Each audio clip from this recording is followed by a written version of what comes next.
नमस्कार दोस्तों, went media में आप सभी को स्वागत है। आप सबको बता दें कि पवन सिंह का एक बहुत ही प्यारा गाना रिलीज हुआ है, जिस गाना का नाम है कजरा कत्ल करवा दी। ये गाना इंटरटेनमेंट रीजनल पर रिलीज हुआ है। ये गाना बहुत ही अच्छा लग रहा है।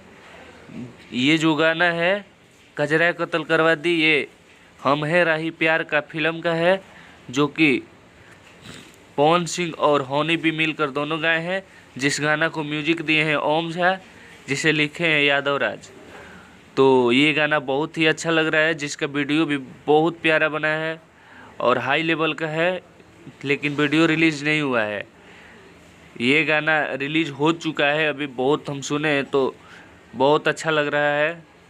तो आप लोग जाइए इंटरटेनमेंट रंगीला पे और पवन सिंह का गाना सुनिए। अच्छा लगे तो लाइक कमेंट शेयर कीजिए। धन्यवाद।